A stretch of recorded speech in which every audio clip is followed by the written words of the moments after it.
एक ऐड अखबारों में छपा था जिसमें लिखा हुआ था कि सहारा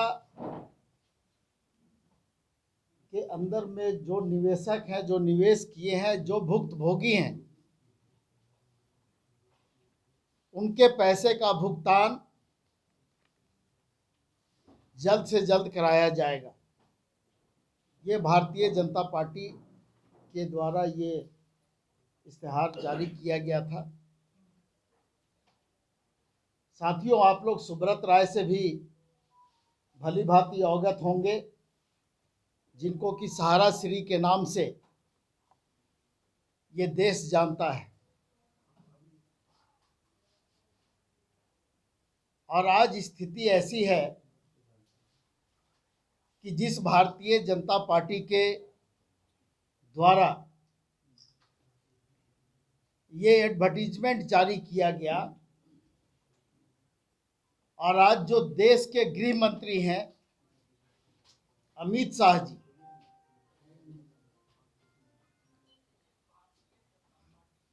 उस मंत्रालय में,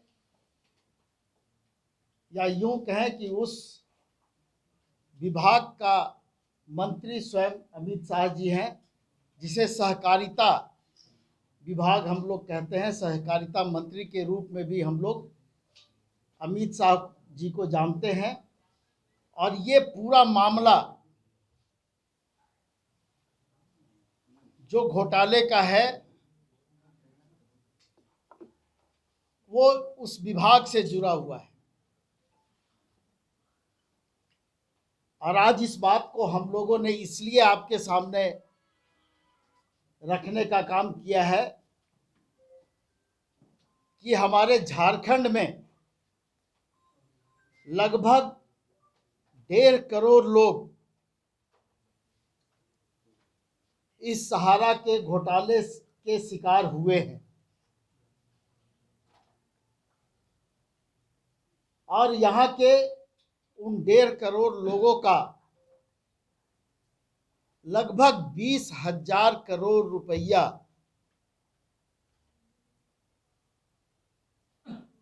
उसमें निवेश है, जो मूलधन है, और जिसको देने की बात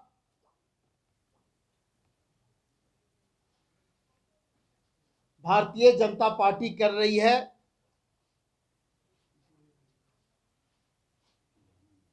और उस विभाग के मंत्री भी अमित शाह जी हैं। आज अगर उस 20,000 करोड़ रुपये का हम इंटरेस्ट के साथ अगर मूल्यांकन करें तो ये 40,000 करोड़ रुपये से ज़्यादा का राशि। 1.5 करोड़ लोग इस राज्य में प्रभावित हैं।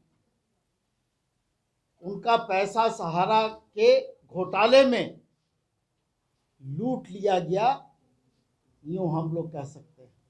मंत्री जी का जो बयान आया अभी झारखंड में कि 10 साल से यहाँ के मुख्यमंत्री हेमंत सोरेन जी क्या कर रहे थे, सहारा का भुगतान नहीं हो रहा था। तो और मैं थोड़ा सा इसके पीछे ले चलूं कि विगत लोकसभा चुनाव में कुशीनगर में जब वे गए थे तो उन्होंने बयान दिया था कि अखिलेश यादव सहारा आश्रम के जिम्मेवार हैं। मतलब जहां जहां वो जा रहे हैं अलग अलग तरह का बात कर रहे हैं, जबकि इसमें राज्य का कोई लेना देना है ही नहीं। एक केंद्रीय सहकारिता मंत्री जी के अधीन में आता है और उनको सहारा का भुगतान करवाना चाहिए था, लेकिन अपना ठिकरा वो राज्य पर फोड़ के चले जा रहे हैं। ये बड़ा दुख का बात है। दूसरा चीज कि अमित शाह जी सीधे सीधे लाश पर राजनीति कर रहे हैं। आज सहारा से भुगतान नहीं मिलने के कारण देश भर में कम से कम 10,000 से ज्यादा लोग आत्महत्या कर लिए हैं, जिसमें झारखंड में करीब 100 लोगों से ज्यादा लोग आत्महत्या किए हैं। उनका आंखों का आंसू उनको नहीं दिख रहा है, उनके लिए कोई मिलने नहीं जा रहा है। लेकिन सुब्रत राय मरे तो उनके परिवार से मिलने के लिए देश के रक्षा मंत्री राजनाथ सिंह जी जा रहे हैं। ये रिश्ता क्या कहलाता है? तो सीधे सीधे सहारा को संरक्षण देने के काम माननीय अमित शाह जी कर रहे हैं और अपना ठिकरा दूसरे पर ठोक कर दे। काफी निर्लज हैं, जिनको शर्म भी नहीं आता कि हम कह क्या रहे हैं और कर क्या रहे हैं। अलग अलग तरीके से अलग अलग राज्य में अलग अलग भाषण दे रहे थे। अपने स्वयं पीड़ित हूँ और हमको तकलीफ कब लगा जब 2022 में हमारे बड़े लड़के का देहांत हो गया और सहारा में हमारा पैसा फंसा हुआ 1 करोड़ रुपया करीब। हमने मांगने गए कि भाई हमको कुछ भी पैसा दीजिए, लड़का डेथ कर गया है, उसकी बहू है, 3 बेटियां हैं, हमारा उम्र 70 साल हो गया, हमको कुछ पैसा दिया जाए जो हम इसका क्रियाक्रम कर सकें, बच्चे लोगों को पढ़ा सकें। लेकिन हमारे साथ ऐसा किया गया। ऑफिसर लोग बोले यहाँ के सहारा में जो बैठे हुए ऊपर पदाधिकारी हैं कि आपको यदि ऊपर में कोई अप्रोच है तो उस अप्रोच को लाइए, उसके बाद पैसा आपको मिलेगा। ये कहाँ का न्याय हम देखें कि भाई अप्रोच होगा तो पैसा मिलेगा, नहीं तो नहीं मिलेगा। जब पैसा लेना था तो कोई अप्रोच का दरकार नहीं है, लेकिन देने के समय हमको अप्रोच चाहिए उनको देने के लिए। मैं और हमारे बच्चियाँ 3 बच्ची होती है हमारी, एक बीटेक कंप्यूटर साइंस में आपके रांची में ही है, सरला बेला यूनिवर्सिटी में पढ़ती है, उसके नाम लिखाने के लिए हमारे पास पैसा नहीं था। मैंने वाइफ का गहना बेच दिया, गहना बेच के उसको मैं यहाँ पर भर्ती कराया, लेकिन हमको एक पैसा मदद कहीं से नहीं। मैंने इस तरह का स्थिति यहाँ पर पैदा कर दिया गया कि मैंने हम आत्महत्या करके मर जाए। लेकिन हमारी पत्नी एक ही चीज़ बोलती थी कि गाना किस काम का आएगा, ये गाना भेज दीजिए, वो लोग पढ़ेगी। हम भी चाहते थे कि हमारा लड़का जब नहीं है तो 3 बच्ची है, 3 बच्चियाँ पढ़ लेगी, कहीं एडजस्ट हो जाएगी तो अपना माँ को कम से कम देख लेगी। हमारा उम्र क्या हुआ, 70 साल, कितना दिन चलेंगे भगवान जानता है। लेकिन बहुत बड़ा ज़बरदस्त धोखा हमारे साथ हुआ और उसके बाद से हम लोगों ने इस NGO में लग करके और पूरे तरफ चारों तरफ क्रांति लाना शुरू कर दिए। और लोग आज इस NGO में 30,000 मेंबर हम लोग के साथ हैं, केवल जमाकर्ता जिनका मूलधन केवल 1800 करोड़ रुपया है। हम लोग सुप्रीम कोर्ट तक पहुंच गए। जब सुप्रीम कोर्ट में केस गया तो हमारे पास एक ऑफर आया, सहारा से ऑफर आया, जे आप हमारे साथ म्यूचुअल कर लीजिए। तो म्यूचुअल में क्या आया, हम बोले भैया क्या करोगे म्यूचुअल में, तो आप 2 करोड़ रुपया ले लीजिए अपना और लेकर के बैठ जाइए। 1,84,00,000 रुपया, 2 करोड़ अपना लीजिए और लेकर के इस केस से हट जाइए। हम सीधा सीधी एक ही बात बोले कि हम 2 करोड़ में बिकने वाले नहीं हैं, भले इसके लिए मर जाएं। क्योंकि आज हमारे साथी पूरे ऑल ओवर इंडिया में 10,000 लोग डेथ कर गए, आत्महत्या कर लिए। हमारे साथ काम करने वाला एक लड़का को चिरकुंडा में, चिरकुंडा का नाम आप लोग सुने होंगे, निरसा के बाद चिरकुंडा है, उसको पंचित की पहाड़ी पर ले जाके बोटी बोटी काट दिया गया था। और उसका जब वीडियो हम लोग वायरल किए तो हम लोग पर दबाव पड़ा कि वीडियो जल्दी हटाइए नहीं तो माहौल खराब हो रहा है।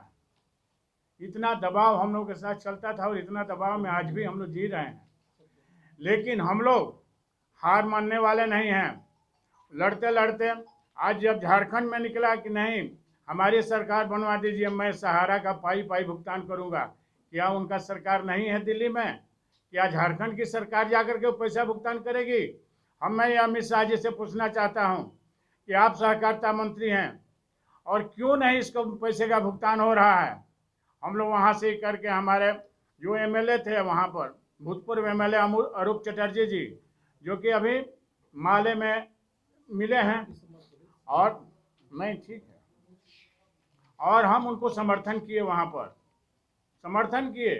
जो हमारे जितने भी सहारा के कार्यकर्ता हैं सब आपके समर्थन में, हमारे घर के सामने में करीब 1000 लोगों के बैठने की जगह है, हमने वहीं घर के सामने मीटिंग करा दिया। बहुत हम पर दबाव पड़ा भाजपा से, हमारा खुद भाई भाजपा में गणेश मिश्रा के नाम को यदि कोई जानते होंगे तो यहीं रांची में रहते हैं वो, हमको बोले भैया ये सब काम मत करिए। हमने भैया तुम्हारा काम अलग है, हमारा काम अलग है, तुम राजनीति करो, हमको राजनीति नहीं करना। हमारी जो ये बहू है, 3 बेटियां हैं, इसको देखेगा कौन, कौन करेगा? पैसा मिल नहीं रहा, तुम भाजपा में रह के करोगे क्या? हमको नहीं समझ में आया। जो तुम रह करके और एक पैसा यदि हम लोग को नहीं मिलता है, किसी को सुरक्षा नहीं मिलता है, तो वैसे पार्टी में मैं क्यों रहूं? मैंने सपोर्ट किया अरूप चटर्जी जी को, और वहीं अरूप चटर्जी जी हमको यहाँ पर माननीय मुख्यमंत्री जी से बात करवाए। हम लोग आज आए हैं यहाँ पर, और यहाँ आने के बाद लगा कि आज तक जो गलतफहमी में हम लोग जी रहे थे कि हेमंत जी ऐसे हैं वैसे हैं, जो समझाया जाता था बुझाया जाता था, लेकिन आज मिलने के बाद लगा कि नहीं, ये नौजवान ही हम लोगों का काम आएगा। और आज वो बोले जी आप लोगों का एक एक पैसा मैं दिलवाऊंगा, आप लोग जितना खर्च कर चुके, अब आपको खर्चा भी नहीं करना होगा। ये झारखंड सरकार सुप्रीम कोर्ट में आइए लगा के केस लड़ेगी। साथियों, हम लोगों को बहुत राहत मिला इससे, और हम लोग सहारा के 1.5 करोड़ जमाकर्ता इस झारखंड में हैं।